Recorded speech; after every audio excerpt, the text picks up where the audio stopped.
دل کو ہمارے روشن کر دے الہی، آئے اس میں انوار حدیث۔ الحمد للہ رب العالمین والصلاة والسلام علی سید المرسلین، اما بعد فاعوذ باللہ من الشیطان الرجیم، بسم اللہ الرحمن الرحیم۔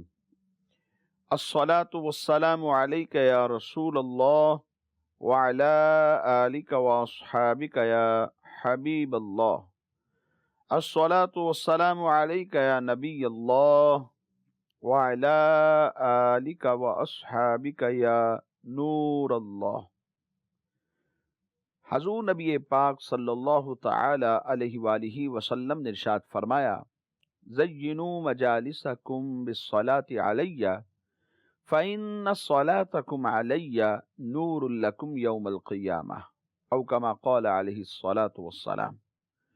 فرمایا تم اپنی مجالس کو مجھ پر درود پڑھ کر آراستہ کیا کرو، کیونکہ تمہارا مجھ پر درود پڑھنا کل بروز قیامت تمہارے لیے نور ہوگا۔ صلو علی الحبیب صلی اللہ تعالی علی محمد صلی اللہ علیہ وسلم۔ پیارے اسلامی بھائیوں، مدنی چینل کے ناظرین، ہم آج پھر اپنے سلسلے انوار الحدیث میں آپ کو خوش آمدید کہتے ہیں۔ حصول ثواب کی خاطر بیان سننے سے پہلے اچھی نیتیں بھی فرما لیجئے کہ فرمان مصطفیٰ صلی اللہ علیہ وسلم ہے، نیت المؤمن خیر من عملہ، مومن کی نیت اس کے عمل سے بہتر ہے۔ مدنی چینل کے ناظرین، جامع ترمذی شریف سے ایک حدیث مبارک سماعت فرمائیے۔ حضرت ابو ہریرہ رضی اللہ تعالی عنہ اس حدیث کے راوی ہیں، کہتے ہیں کہ حضور نبی اکرم صلی اللہ علیہ وسلم نے ایک مرتبہ ارشاد فرمایا، من یأخذ عنی ہؤلاء الکلمات فیعمل بہن او یعلم من یعمل بہن۔ فرمایا کون ہے جو مجھ سے یہ کلمات سیکھ لے، سیکھ کر پھر ان پر عمل کرے، یا ایسے لوگوں تک پہنچا دے کہ جو سیکھ کر عمل کرنے والے ہوں۔ پھر اس کے بعد نبی پاک صلی اللہ تعالی علیہ وآلہ وسلم کے ان پیارے صحابی ابو ہریرہ رضی اللہ تعالی عنہ نے کہا، فَقُلْتُ أَنَا یا رسول اللہ صلی اللہ علیہ وسلم، حضور میں حاضر ہوں۔ نبی کریم صلی اللہ تعالی علیہ وآلہ وسلم نے ان کا ہاتھ پکڑ کر اپنے دست مبارک میں لے لیا، فَأَخَذَ بِيَدِي فَعَدَّ خَمْسًا۔ حضرت ابو ہریرہ رضی اللہ تعالیٰ عنہ کہتے ہیں پھر حضور نے مجھے 5 باتیں ارشاد فرمائی۔ نبی کریم صلی اللہ تعالی علیہ وآلہ وسلم نے ارشاد فرمایا، اتق المحارم تکن اعبد الناس۔ فرمانے لگے کہ حرام کاموں سے بچتے رہو، لوگوں میں سب سے بڑے عبادت گزار بن جاؤ گے۔ اور دوسری بات ارشاد فرمایا، وَارْضَ بِمَا قَسَمَ اللَّهُ لَكَ تَكُنْ أَغْنَى النَّاسِ۔ اللہ تبارک و تعالی نے رزق کا جو حصہ تمہارے لیے تقسیم فرمایا ہے، اس پر راضی رہنا، سب سے زیادہ غنی ہو جاؤ گے۔ اور تیسری بات، وَأَحْسِنْ إِلَىٰ جَارِكَ تَكُنْ مُؤْمِنًا، اپنے پڑوسی کے ساتھ حسن سلوک کرو تو تم مومن کامل بن جاؤ گے۔ وَأَحِبَّ لِلنَّاسِ مَا تُحِبُّ لِنَفْسِكَ تَكُنْ مُسْلِمًا، جو اپنی ذات کے لیے پسند کرتے ہو اپنے مسلمان بھائی کے لیے بھی وہی پسند کرو، کامل مسلمان بن جاؤ گے۔ وَلَا تُكْثِرِ الضَّحِكَ فَإِنَّ كَثْرَةَ الضَّحِكِ تُمِيتُ الْقَلْبَ۔ ارشاد فرمایا زیادہ مت ہنسنا، کہ زیادہ ہنسنا دل کو مردہ کر دیتا ہے۔ مدنی چینل کے ناظرین، یہ 5 باتیں اس حدیث مبارک میں بطور نصیحت سرکار دو عالم صلی اللہ علیہ وسلم نے حضرت ابو ہریرہ رضی اللہ تعالی عنہ کو بیان فرمائی، اگر ہم ان پر عمل کر لیں تو ہمیں ان کی برکتیں بے شمار نصیب ہوں گی۔ آئیے ان پانچوں باتوں کی کچھ تھوڑی تھوڑی ڈیٹیل آپ کو عرض کرتا ہوں۔ پہلی بات، اتق المحارم تکن اعبد الناس، کہ حرام کردہ کاموں سے بچ جاؤ، سب سے بڑے لوگوں میں عبادت گزار بن جاؤ گے۔ انسان جب حرام سے بچ جاتا ہے تو اللہ تبارک و تعالی اسے عبادت کی لذت عطا فرماتا ہے۔ ایک حدیث مبارک میں فرمایا، جو جان بوجھ کر نماز چھوڑ دے گا، اللہ تبارک و تعالی اس کا نام جہنم کے دروازے پر لکھ دے گا جس سے وہ داخل ہوگا۔ اس جہنم کے دروازے پر اس کا نام لکھا جائے گا، کیونکہ رب نے حکم دیا نماز پڑھو، اور اس بات کا حکم دیا کہ نماز چھوڑنا نہیں۔ اس نے نماز کو چھوڑ دیا، ترک کر دیا، اللہ کی نافرمانی کی ہے، تو اس کا نام جہنم کے اس دروازے پر لکھ دیا جاتا ہے جس سے یہ داخل ہوگا۔ ایک اعرابی نے حضور نبی کریم صلی اللہ علیہ وسلم کی خدمت مبارک میں حاضر ہو کر چند سوالات کیے۔ اس کا 18واں سوال یہ تھا کہ حضور دعاؤں کی قبولیت چاہتا ہوں۔ گویا وہ پوچھنا یہ چاہتے ہیں کہ میں دعاؤں کی قبولیت چاہتا ہوں تو میری دعا قبول کیسے ہوگی، مجھے کوئی وظیفہ ارشاد فرمائیں۔ نبی کریم صلی اللہ علیہ وسلم نے ارشاد فرمایا، حرام سے بچو، تمہاری دعائیں قبول ہوں گی۔ حضرت عبداللہ بن عباس رضی اللہ تعالی عنہما کہتے ہیں، میں نے حضور نبی کریم صلی اللہ علیہ وسلم کی خدمت مبارک میں ایک آیہ مبارکہ کی تلاوت کی، یا ایھا الذین آمنوا کلوا من طیبات ما رزقناکم۔ حضرت سعد بن ابی وقاص رضی اللہ تعالی عنہ وہاں پر موجود تھے، تو وہ نبی کریم صلی اللہ علیہ وسلم کی خدمت میں یہ کہنے لگے کہ حضور دعا فرمائیں کہ میں مستجاب الدعوات بن جاؤں۔ مستجاب الدعوات یعنی میری دعائیں قبول ہوں، ادھر دعا مانگوں، ادھر رب ذوالجلال میری دعا کو اپنی بارگاہ میں قبول فرما لے، مستجاب الدعوات بن جاؤں۔ تو سرکار دو عالم صلی اللہ علیہ وسلم نے ارشاد فرمایا کہ اے سعد، تم اپنا کھانا حلال اور پاکیزہ کر لو، تم مستجاب الدعوات بن جاؤ گے۔ ایک شخص پراگندہ بال ہے، وقوف عرفات کر رہا ہے، احرام اس نے باندھا ہوا ہے، گرد اس کے سر پر اور احرام پر موجود ہے، ایسی حالت میں دعائیں قبول ہوتی ہیں۔ یہ شخص سفر میں ہے، سفر کی وجہ سے بھی دعا قبول ہوتی ہے، لیکن نبی اکرم صلی اللہ علیہ وسلم فرماتے ہیں کہ وہ اس حال میں اللہ سے دعا مانگتا ہے، یا ربی یا ربی یا ربی، لیکن حال یہ ہے کہ اس کا کھانا حرام، اس کا پینا حرام، اس کا پہناوا حرام، مشربہ حرام ملبسہ حرام وغذی بالحرام۔ فرمایا پھر کیوں کر اس کی دعا قبول ہوگی؟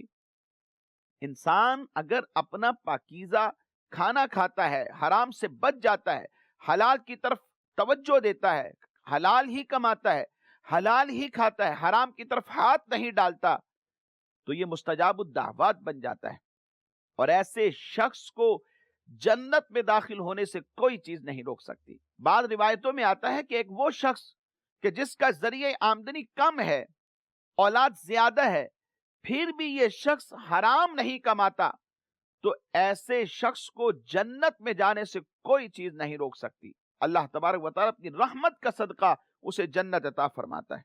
سیدی اعلیٰ حضرت رحمت اللہ تعالیٰ علیہ کے والد گرامی فرماتے ہیں، کھانے پینے لباس کسب میں حرام سے احتیاط کرے کہ حرام خور، حرام کار یعنی حرام کھانے والا، حرام کرنے والا، ایسے لوگوں کی دعا اکثر رد ہو جاتی ہے۔ اس لیے فرمایا اتق المحارم تکن اعبد الناس، کہ اللہ تبارک و تعالیٰ کے حرام کردہ کاموں سے بچ جاؤ، تم سب سے بڑے لوگوں میں عبادت گزار بن جاؤ گے، عبادت کی لذت ملے گی، دعاؤں کی لذت ملے گی۔ اور دوسری بات، وَرْضَ بِمَا قَسَمَ اللَّهُ لَكَ تَكُنْ أَغْنَى النَّاسِ، کہ اللہ تبارک و تعالیٰ نے تمہارے لیے جو روزی لکھ دی ہے اس کی تقسیم پہ راضی ہو جاؤ، تم غنی ہو جاؤ گے۔ حضرت سیدنا عبداللہ بن عباس رضی اللہ تعالیٰ عنہ فرماتے ہیں نبی کریم صلی اللہ علیہ وسلم نے فرمایا جس کے مال یا جان میں مصیبت آئی پھر اس نے اسے پوشیدہ رکھا اور لوگوں پر اسے ظاہر نہ کیا وویلا نہ مچایا تو اللہ عز و جل پر حق ہے کہ اس کی مغفرت فرما دے. یعنی یہ شخص گویا اللہ کی تقسیم پہ راضی ہے. اس نے اللہ کی جناب میں کوئی شکوہ نہیں کیا, کوئی شکایت نہیں کی, کوئی اعتراض نہیں کیا اور اپنی اس مصیبت پر ثابت قدم رہا. اللہ تبارک و تعالی اس کی مغفرت فرما دے. حضور نبی کریم صلی اللہ علیہ وسلم نے ارشاد فرمایا طوبى لمن هدي للاسلام وكان رزقه كفافا ورضي به. خوشخبری ہے اس شخص کے لیے جس کو اسلام کی ہدایت دی گئی اور اس کا رزق بقدر کفایت ہے اور وہ اس بات پر راضی ہے. حضور نبی کریم علیہ الصلوۃ والسلام ارشاد فرماتے ہیں جو شخص تھوڑے رزق پر اللہ تبارک و تعالی سے راضی ہو گیا تو اللہ تبارک و تعالی بھی اس کے تھوڑے عمل پر راضی ہو جائے گا.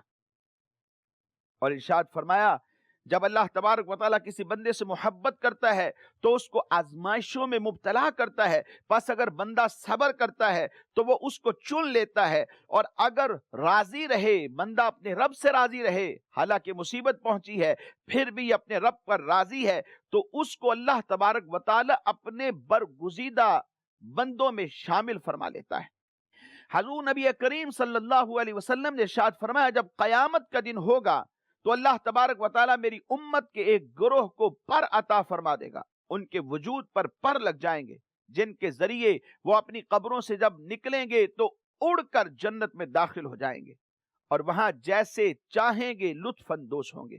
فرشتے ان سے پوچھیں گے کیا تم نے حساب کو دیکھا ہے؟ وہ کہیں گے نہیں دیکھا. کیا تم نے پل صراط کو دیکھا ہے؟ وہ کہیں گے نہیں دیکھا. کیا تم نے جہنم کو دیکھا ہے؟ وہ کہیں گے نہیں دیکھا. تو فرشتے ان سے کہیں گے کہ تم بتاؤ کس نبی کے امتی ہو؟ وہ کہیں گے ہم امام الانبیاء حضرت محمد مصطفیٰ صلی اللہ تعالی علیہ وآلہ وسلم کی امت سے ہیں, ان کے امتی ہیں. فرشتے کہیں گے ہم تمہیں اللہ تبارک و تعالی کی قسم دیتے ہیں تم ہمیں یہ بتاؤ کہ دنیا میں تمہارے اعمال کیا تھے. تو یہ لوگ کہیں گے دو خصلتیں ہمارے اندر موجود تھیں. وہ دو خصلتیں کیا تھیں؟ کہا انہی دو خصلتوں کی وجہ سے اللہ تبارک و تعالیٰ کے فضل و کرم کا صدقہ ہمیں یہ مرتبہ ملا ہے, یہ مقام ملا ہے. تو فرشتے جب پوچھیں گے تو یہ بتائیں گے کہ وہ دو خصلتیں کیا تھیں. فرمایا ایک خصلت جب ہم تنہائی میں ہوتے تو اللہ تبارک و تعالیٰ کی نافرمانی سے حیا کرتے تھے. یعنی اعلانیہ تو انسان بچ ہی جاتا ہے کہ لوگ کیا کہیں گے, رشتہ دار کیا کہیں گے, دوست احباب کیا کہیں گے, گناہ سے بچتا ہے. تنہائی میں بچتا نہیں. تنہائی میں موقع مل گیا ہاتھ صاف کر دیتا ہے. کہا ہم تو تنہائی میں بھی اللہ کا خوف رکھتے تھے اور گناہ سے دور رہتے تھے, اللہ کی نافرمانی نہیں کرتے تھے. اور دوسری خصلت ہم اس قلیل رزق پر راضی رہتے جو اللہ نے ہمارے لیے لکھ دیا. اس پر فرشتے کہیں گے اسی لیے, بس اسی لیے تم اس جنت کے حقدار ٹھہرے ہو کہ نہ تم نے حساب دیکھا, نہ تم نے پل صراط دیکھا, اور نہ ہی تم نے جہنم کو دیکھا, اور اللہ نے پر عطا کر دی اور تم اڑتے ہوئے جنت میں داخل ہو گئے ہو. اور تیسری بات ارشاد فرمائی وَأَحْسِنْ إِلَىٰ جَارِكَ تَكُنْ مُؤْمِنًا کہ تم اپنے پڑوسی کے ساتھ حسن سلوک کرو, تمہارا بیہیو اس کے ساتھ اچھا ہونا چاہیے. تو پھر کیا ملے گا؟ تم کامل مومن بن جاؤ گے. حدیث مبارک میں آیا احسن مجاورۃ من جاورک تکن مسلما, اپنے پڑوسی کے ساتھ اس نے سلوک کرو تو کامل مسلمان ہو جاؤ گے. نبی رحمت صلی اللہ علیہ وسلم نے ارشاد فرمایا من کان یؤمن باللہ والیوم الآخر فلیکرم جارہ, جو اللہ پر اور آخرت کے دن پر ایمان رکھتا ہے اسے چاہیے کہ اپنے پڑوسی کا اکرام کریں. ما زال جبریل یوصینی بالجار حتی ظننت انہ یورثہ, حضور نبی رحمت صلی اللہ علیہ وسلم نے ارشاد فرمایا کہ حضرت جبرائیل علیہ الصلاۃ والسلام مجھے مسلسل پڑوسی کے بارے میں وصیت کرتے رہے، یہاں تک کہ میں نے گمان کر لیا کہ وہ پڑوسی کو وراثت میں حقدار بنائیں گے۔ ایک اور حدیث مبارک میں فرمایا لا یؤمن عبد حتی یأمن جارہ بوائقہ، کوئی بندہ اس وقت تک کامل مومن نہیں ہو سکتا جب تک اس کا پڑوسی اس کے شر سے محفوظ نہ ہو جائے۔ اور حدیث مبارک میں یہ بھی ارشاد فرمایا اول خصمین یوم القیامت جاران، قیامت کے دن سب سے پہلے جن دو آدمیوں کے جھگڑے کے بارے میں فیصلہ کیا جائے گا وہ دو پڑوسی ہوں گے۔ مروی ہے کہ ایک شخص حضرت سیدنا عبداللہ بن مسعود رضی اللہ تعالی عنہ کی خدمت میں حاضر ہوا، عرض کی میرا ایک پڑوسی ہے جو مجھے تکلیف دیتا ہے اور برا بھلا کہتا ہے اور مجھ پر وہ تنگی کرتا ہے۔ تو حضرت سیدنا عبداللہ بن مسعود رضی اللہ تعالی عنہ نے فرمایا واپس جاؤ، اگر اس نے تمہارے بارے میں اللہ تبارک و تعالی کی نافرمانی کی ہے تو تم اس شخص کے بارے میں اللہ تبارک و تعالی کی نافرمانی نہ کرو بلکہ فرما برداری کرو۔ بارگاہ رسالت میں عرض کی گئی فلاں عورت دن میں روزہ رکھتی ہے، رات میں قیام کرتی ہے، اس کا عمل اتنا اعلیٰ ہے، سارا دن روزے دار ہے اور پھر رات میں قیام کرتی ہے، اللہ کی عبادت میں مصروف رہتی ہے، مگر اس کے ساتھ ساتھ اس عورت کا ایک عمل یہ بھی ہے کہ اپنے پڑوسیوں کو تکلیف بھی پہنچاتی ہے۔ تو حضور نبی اکرم صلی اللہ علیہ وسلم نے ارشاد فرمایا وہ عورت جہنمی ہے۔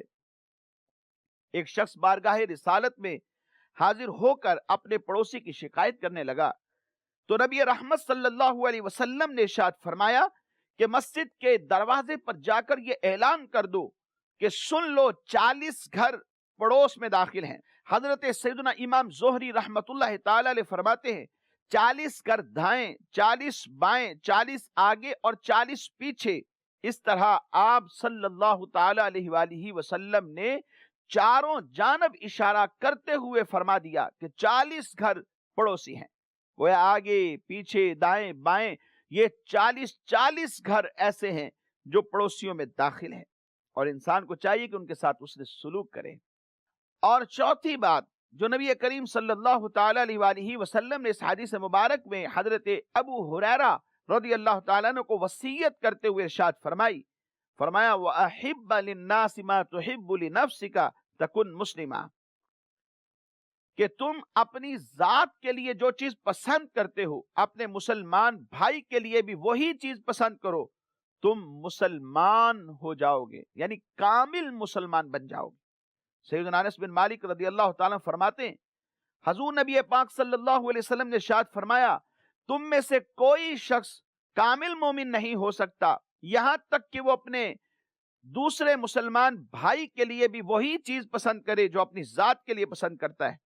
ایک اعرابی نے نبی کریم صلی اللہ علیہ وسلم سے یہ سوال کیا کہ میں چاہتا ہوں کہ سب سے زیادہ عدل کرنے والا، انصاف کرنے والا بن جاؤں، تو خاتم المرسلین رحمت للعالمین صلی اللہ علیہ وسلم نے ارشاد فرمایا جو اپنے ذات کے لیے پسند کرتے ہو وہی دوسرے مسلمانوں کے لیے بھی پسند کرو، تم سب سے زیادہ عدل کرنے والے بن جاؤ گے۔ علامہ عبدالرؤف مناوی علیہ رحمت اللہ الہادی فرماتے ہیں جو خیر اور بھلائی اپنی ذات کے لیے پسند کرتے ہو، یعنی یہاں خیر مراد ہے کہ جو خیر اور بھلائی تم اپنی ذات کے لیے پسند کرتے ہو وہ اپنے مسلمان بھائی کے لیے بھی پسند کرو۔ خیر ایک ایسا جامع کلمہ ہے جو نیکیوں اور دینی اور دنیاوی جائز باتوں کو عام ہے، جبکہ ممنوع باتیں اس میں داخل نہیں۔ تو پھر اس فرمان عالی شان کا مقصد یہ ہوا کہ مسلمان ایک جسم کی مانند ہو جائیں، سب مل کر رہیں اور خیر اور بھلائی کے تمام کاموں میں خواہ وہ دینی ہوں یا دنیاوی ہوں وہ آپس میں ایک دوسرے مسلمان کو فائدہ دیتے رہیں۔ حضرت سیدنا سفیان ثوری رحمت اللہ تعالی علیہ فرماتے ہیں اپنے بھائی کی غیر موجودگی میں اس کا ذکر اسی طرح کرو جس طرح اپنی غیر موجودگی میں تم اپنا ذکر ہونا پسند کرتے ہو۔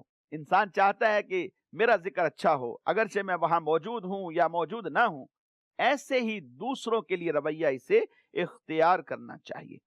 اور پانچویں بات، نصیحت کرتے ہوئے نبی کریم صلی اللہ علیہ وسلم نے جو ارشاد فرمایا وَلَا تُكْثِرِ الضَّحِكَ، زیادہ نہ ہنسنا، فَإِنَّ كَثْرَةَ الضَّحِكِ تُمِيتُ الْقَلْبَ، کیونکہ جو کثرت کے ساتھ ہنسنا ہوتا ہے یہ انسان کے دل کو مردہ کر دیتا ہے۔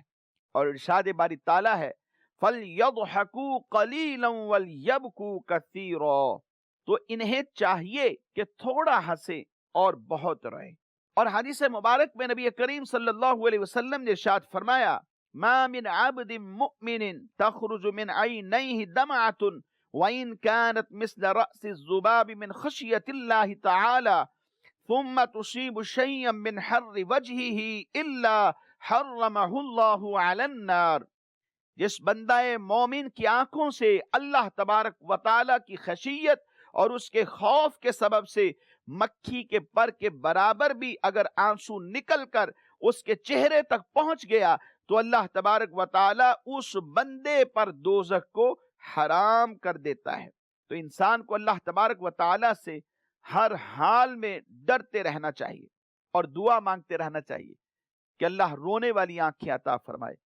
ایک حدیث مبارک میں ہے نبی پاک صلی اللہ علیہ وسلم یہ دعا فرمایا کرتے تھے اے اللہ مجھے ایسی دو آنکھیں عطا فرما جو خوب بہنے والی ہوں اور تیرے خوف سے آنسو بہا بہا کر دل کو شفا بخشیں، اس سے پہلے کہ آنسو خون میں اور داڑیں انگاروں میں تبدیل ہو جائیں۔ اللہ کریم ہر حال میں اپنا خوف نصیب فرمائے اور ان پانچوں باتوں پر ہم سب کو عمل کی توفیق نصیب فرمائے، آمین بجاہ النبی الامین صلی اللہ علیہ وسلم۔ دل کو ہمارے روشن کر دے الہی آئے اس میں